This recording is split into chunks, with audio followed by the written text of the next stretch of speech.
Olá, meu nome é Paulo Cogos, estou gravando essa live aqui rapidamente para falar de um tema importante. Todo esquerdista é um racista imundo.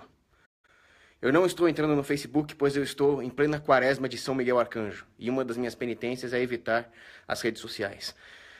Mas para fazer lives, eu posso, então vamos fazer. Começo com a minha musiquinha. E como eu vou falar de guerra civil, vai ser uma música confederada. When they met with the Irish Brigade, my boys, when they met with the Irish Brigade, did not score the Lincoln, I tremble when they met Kelly's Irish Brigade. Não se metam com a brigada irlandesa do General Kelly, seus unionistas malditos. Lincolnites, cowards. A esquerda gosta de contar mentiras, a esquerda vive da mentira, a esquerda é a negação da ordem natural e, portanto, eles negam a verdade, o caminho e a vida. A esquerda é coisa do demônio. A esquerda é mentirosa, a esquerda é podre, a esquerda é o que é de pior, ela tem que ser aniquilada, varrida da face do universo, hoje! E eles são racistas. Racistas imundos da pior espécie, tinham que ser empalados, vivos, com formigas tucandeiras na estaca. Bandidos malditos. Mas eles gostam de contar mentiras e eles fazem aquilo que Lenin mandou. Acuse o seu oponente de fazer aquilo que você pratica. Então, a primeira coisa que a esquerda imunda faz é acusar a direita, os conservadores, os libertários de serem racistas. Quando foi Che fucking Guevara que disse que negro era indolente e tinha que morrer. Che Guevara matou vários negros. Aquele bandido maldito. Matava gays também. Mas o que a esquerda faz? Idolatra o Che Guevara, seus lixos! Tinha que matar vocês todos. Queimados, seus vagabundos. Essas Maria do Rosário, Jean Willis, puxando o saco de genocida. Racista, homofóbico. Morram! Agora, o que me deixou desse jeito foi um caso envolvendo o grande economista Walter Block, que é meu amigo pessoal. Walter Block escreveu vários artigos defendendo o direito de discriminar. E o direito de discriminar é importante. O direito de discriminar é o que caracteriza a verdadeira propriedade privada. Se você não pode discriminar, você não tem propriedade privada. Walter Block, Hoppe e outros grandes economistas e pensadores libertários concordam com isso. Mas de forma alguma ele é racista. Ele mora em Louisiana. É impossível você morar em Louisiana, em New Orleans, e ser racista. Eu fui pra lá, me diverti lá com os caras que tocavam jazz, entrei nas bandas dos negão que tocava jazz, toquei jazz com eles, conheci umas neguinhas também. É impossível você ser racista e morar lá. E o Walter Block escreveu um excelente artigo dizendo contra a escravidão, obviamente, mas em um dos trechos ele disse, inclusive, a escravidão não era, como algumas pessoas pintam, não era tão ruim assim. Mas o New York Times, bando de esquerdistas, tirou a frase do contexto. O que o Walter Block quis dizer é que é óbvio que a escravidão era ruim, ela era escravidão. A perda da liberdade é uma das piores coisas que pode acontecer a um ser humano e ninguém com um mínimo de decência vai defender a escravidão. A escravidão era uma coisa maldita que aconteceu. Abjeta, mas excrescência. Todos vão concordar com isso que tiverem algum pingo de decência. Mas o que o Walter Block quis dizer é que esse argumento, a escravidão não era tão ruim assim, você podia colher algodão e cantar músicas, é o que a esquerda usa hoje para defender a escravidão. Nós somos escravos do Estado. Mas não é tão ruim assim, você tem rua, você tem iluminação, você tem seguro-desemprego. Então não é tão ruim assim ser escravo do Estado, o mesmo maldito argumento. É isso que o Walter Block estava ironizando. Longe de defender a escravidão, ele estava criticando a escravidão moderna, sendo irônico. Mas o New York Times não perdeu a oportunidade de dizer que o Walter Block defendia a escravidão e de chamá-lo de racista. Vagabundos. E aí Walter Block entrou com um processo contra o New York Times. É antilibertário entrar com um processo por causa disso? Não, porque o New York Times é uma agência criminosa que trabalha para os piores bandidos iluminatis do governo. Então eles não têm direitos naturais, eles não têm direito de não serem processados. Fez o Walter Block muito bem, infelizmente ele perdeu o processo. Eu mesmo já processei uma desgraçada lá que me xingou, não porque ela me xingou, mas porque ela processou meu amigo e mandou com o Defat destruir o meu clube. Então ela perdeu os direitos naturais dela. Enfim, eles não perderam a chance de acusar o Walter Block de racismo. Eles não perdem a chance de te acusar de racismo se você defender, por exemplo, o corte de impostos. Qualquer medida que não seja esquerdista, e lá vão eles te acusar de racismo. Nós vimos o que está acontecendo agora em Charlottesville, por exemplo. A esquerda está destruindo as estátuas dos heróis confederados, dizendo que eles são racistas. esse não é o objetivo, acabar com o racismo. Mesmo porque, lá em Trafalgar Square, em Londres, eles estão tirando a estátua do Almirante Nelson. Daqui a pouco vão começar a tirar a estátua dos santos católicos. Qual é o real objetivo desses maconheiros nojentos? Massa de manobra do George Soros. O objetivo deles é destruir os pilares, a tradição e tudo aquilo que nos serve de referência perene contra as efemeridades que a esquerda totalitária nos quer impor. E sem o norte moral, sem os pilares da tradição, as pessoas não vão ter parâmetros para se basear, e então absorverão tudo aquilo que os engenheiros sociais totalitários lhes impuser, por mais absurdo que sejam. Então eles destroem os símbolos não de outra coisa, senão da liberdade e da resistência contra a tirania e contra a opressão. Almirante Nelson foi um símbolo da resistência contra o imperialismo napoleônico. Aquele bandido, filho da Revolução Francesa, maldito, que deve estar queimando no inferno, né? Aliás, Napoleão, no seu leito de morte, sentiu o fogo do inferno e falou: como é grande a minha miséria comparado ao eterno reino de Cristo. Só que já era tarde demais para ele, ou sei lá.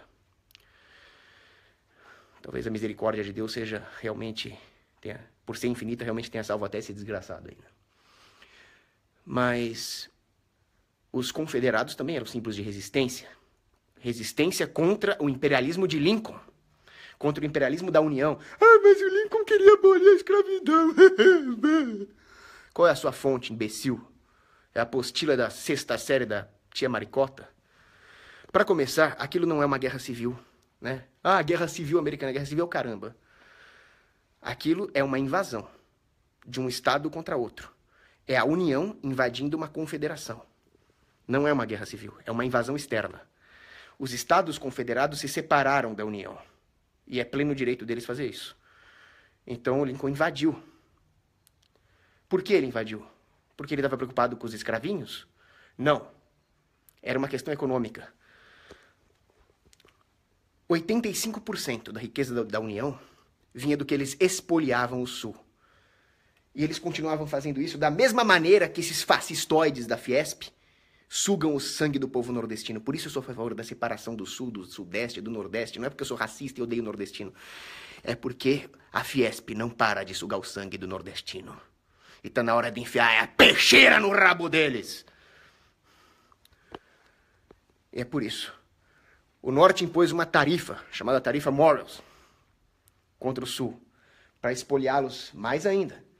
Então o Sul falou: chega, vão espoliar tuas vós, nós nos separamos. E aí o Lincoln invadiu. E quanto à escravidão? O Norte, a União, tinha mais escravos que o Sul. Era mais ou menos 30% das famílias do Sul que tinham escravos naquela época. Estava acabando. O Sul, inclusive, havia passado várias deliberações proibindo, por exemplo, o tráfico negreiro, dando autorização às pequenas localidades para abolir a escravidão localmente, e assim por diante. O Norte não. A União não. A União era escravagista. O comandante das forças da União, aquele maldito do Ulysses Grant, tinha escravos. Já os generais do Sul, General Johnston, General Robert E. Lee, não tinham escravos. Não é muito louco isso? Os comandantes do Sul não tinham escravos, do Norte tinha. Mas o mais interessante de tudo é que o Abraham Lincoln era um supremacista branco. Para de tocar, eu tô gravando. O Abraham Lincoln era um maldito supremacista branco. Ele, por exemplo, defendia o Fugitive Slave Act, que era uma medida para capturar os escravos fugitivos e retornar aos seus senhores. O Norte fazia isso. Eles podiam até não ter as plantations do Sul, mas eles recapturavam os escravos. Faziam de tudo para isso. E os maltratavam muito. E aquelas leis de segregação, Jim Crow, sabe onde é que isso começou? Começou em Illinois. Illinois é outra porcaria também, só dá democrata ali. Chicago, bando de democratinhas. Foi lá que começou essas legislações de segregação racial por obra do Lincoln. Quem é que realmente queria abolir a escravidão? Eram republicanos de direita, conservadores. Não era republicano Nutella, como Lincoln, né? Como, por exemplo, Ashley. Ele que passou a 13ª emenda para abolir a escravidão e o Abraham Lincoln foi contra. Aí surgiu uma tal de emenda Corwin, que era para nutelizar a 13ª emenda, falando, não, vamos abolir a escravidão oficialmente, mas na prática vocês vão poder ter escravo. Aquelas coisas que advogado gosta de fazer, né? Jogar fora a lei de Deus e colocar aquelas emendazinhas nojentas, aqueles artigos e parágrafos e alíneas do inferno. E o Abraham Lincoln foi o primeiro a dar todo o suporte. Antes que a guerra acabasse, em 1864, o Sul já tinha abolido a escravidão. Mas não era o que o Lincoln queria. Ele queria subjugar o Sul para depois começar aquela era da reconstrução. Esse nome me dá terror. Esse nome reconstrução é coisa de distopia futurística. E o que foi a reconstrução? Foram vários atos, como por exemplo daquele demônio, aquele precursor do anticristo, chamado General William Sherman. Um dos piores bandidos demônios da história da humanidade. Que queimou cidades inteiras, matou civis, matou mulher, matou criança, matou negro, vagabundo. E esse cara é festejado, grande General Sherman. O dia que eu fui visitar a Academia Militar de West Point, estava lá a estátua dele. Aquela estátua é que devia ser arrancada. General Sherman. Não, mas estão arrancando lá a estátua do Stonewall, dos generais do Sul. Stonewall Jackson, Robert Lee, esses caras são heróis. Vagabundos, esquerdalhas. Depois vieram as leis do Jim Crow. Aquela porcaria de bebedor para negro, bebedor para branco. Calçada de negro, calçada de branco. Não sei o que de negro, não sei o que de branco. Quem é que dava o suporte para aquilo? Os democratas. Eles criaram um grupo paramilitar de supremacia branca, os Red Shirts, para escorraçar os militantes republicanos conservadores de direita, que eram contra o Jim Crow, que eram contra a segregação racial, e colocar democratas no lugar. A Ku Klux fucking Klan, a KKK, chegou ao ponto de, em 1968, ameaçar as pessoas para obrigar elas a votar em democratas. A KKK é democrata. Eles têm ligação com a Hillary, essas coisas aí. Então, quem é racista, seus vagabundos nojentos, animais, víboras! Víboras assassinas! São vocês, seus esquerdistas, vagabundos nojentos, psicofantas, sociopatas. Vocês deviam ser todos empalados. Hipócritas! Isso continua. Não pensa que acabou, só que hoje é muito mais disfarçado. A esquerda vai se sofisticando. O discurso do demônio é sempre um discurso sedutor. Ele nunca mostra a sua verdadeira face maligna. Ele sempre seduz pela aparência benéfica.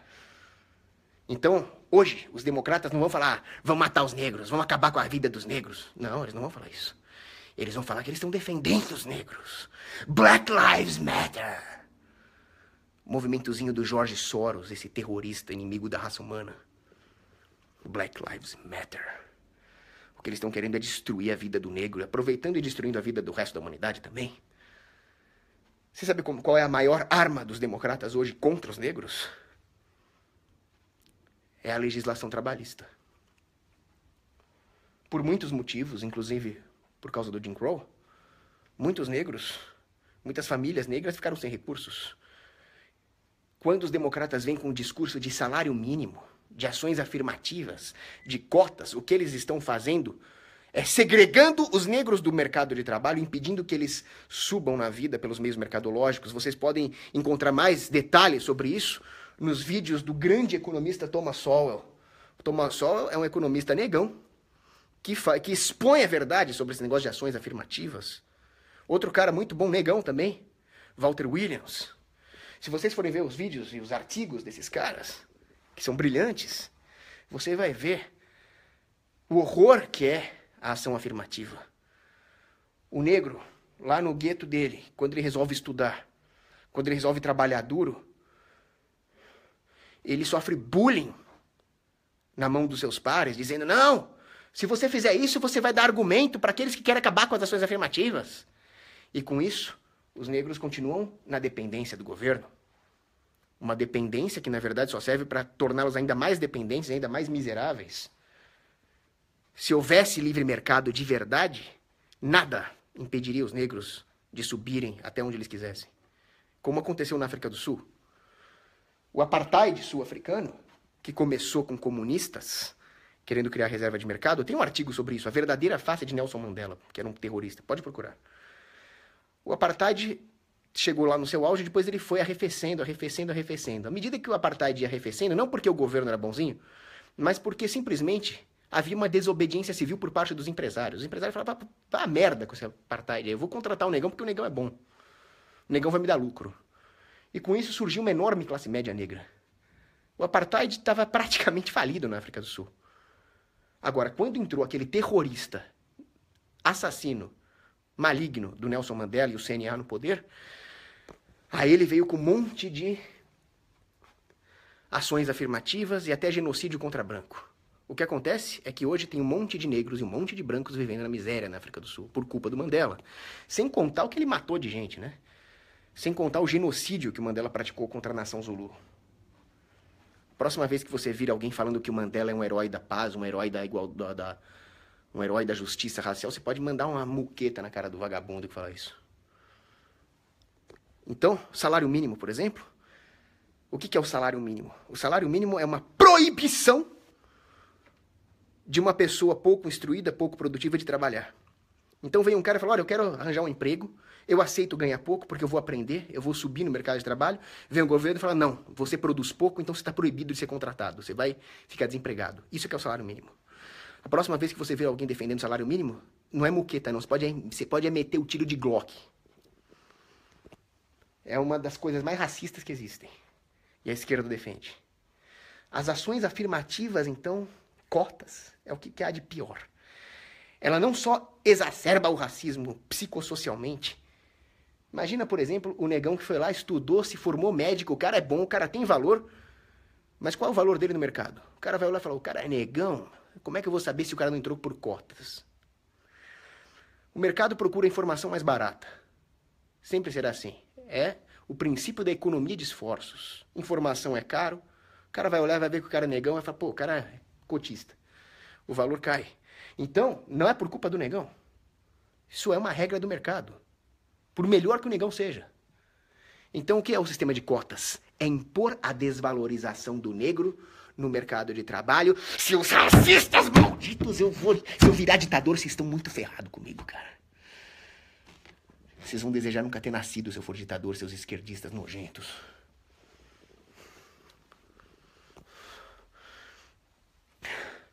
Bom, voltando ao Walter Block, que é o mote desse vídeo. Tá lá o Walter Block sendo acusado de racismo por defender o direito à discriminação. Mas é justamente o direito de discriminar que combateria o racismo. Que vamos supor que o cara não atenda clientes negros, ou não contrate funcionários negros. Mas o negro é bom, o cliente negro também é bom. Um racista desse vai perder dinheiro, ele vai à falência. O outro que não discrimina vai ganhar dinheiro à custa dele. Isso é excelente. A lógica do mercado vai punir o racismo.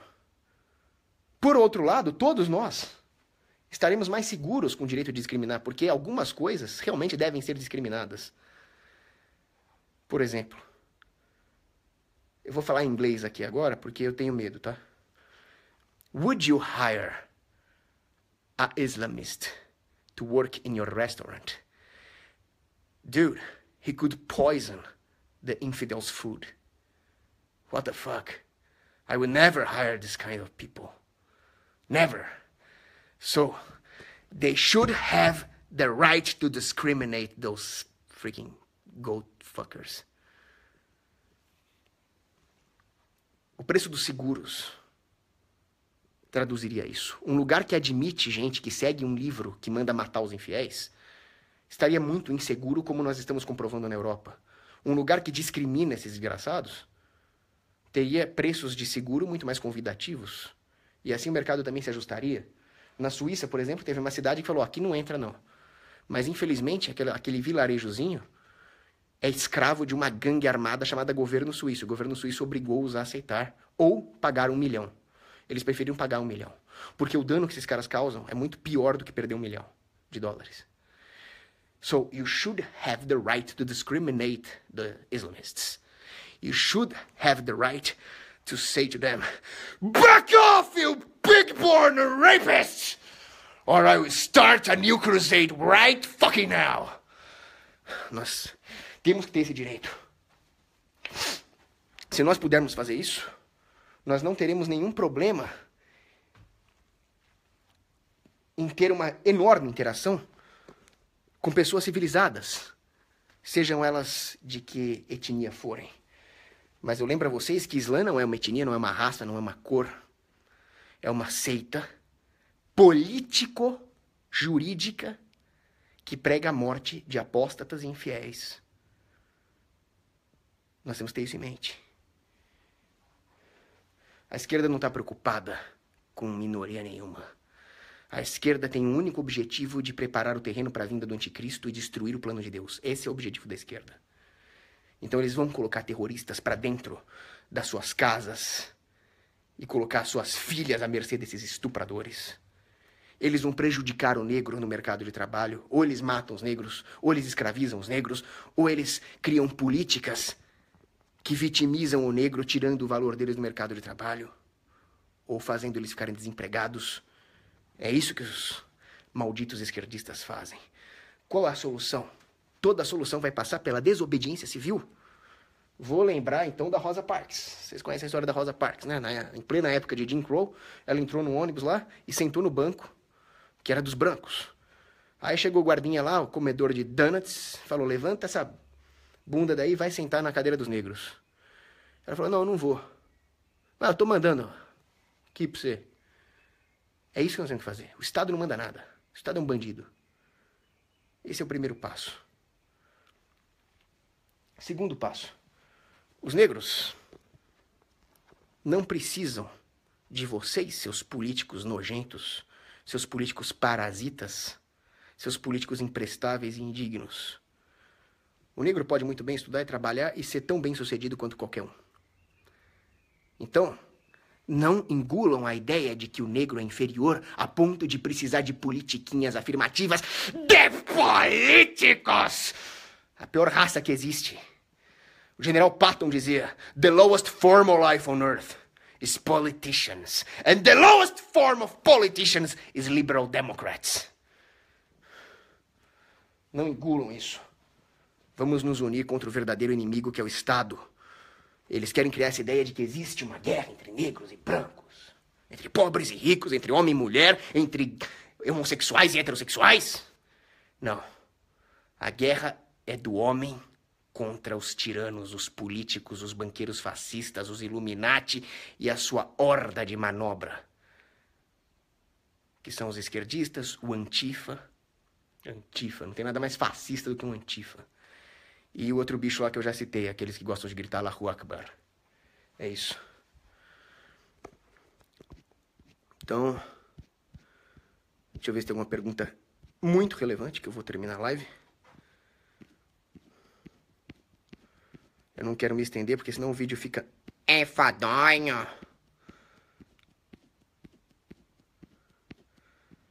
Bom, obrigado aí pro pessoal que tá mandando um abraço, que tá feliz com a volta das lives. O pessoal tá perguntando aqui quantas vezes por mês eu vou a um psiquiatra. Eu não vou mais, eu ia, mas o meu psiquiatra faleceu. Não foi por minha culpa não, tá? Ele era muito meu amigo, era um homem muito inteligente, chamado Isamitiba. Ele era muito bom. Infelizmente, ele faleceu. Que Deus acolha a alma dele no céu. Mas agora eu não preciso mais de psiquiatra. Essa minha fase já passou.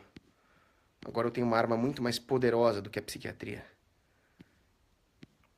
Eu tenho a Bíblia Sagrada, eu tenho a confissão e eu tenho a Santa Eucaristia. Isso vale infinitamente mais do que autoajuda, psiquiatra. Só Jesus. Bom, é isso aí. Um abraço pra vocês, beijo pras meninas. I wish I was in Dixie, hooray, hooray, I wish I was in Dixieland.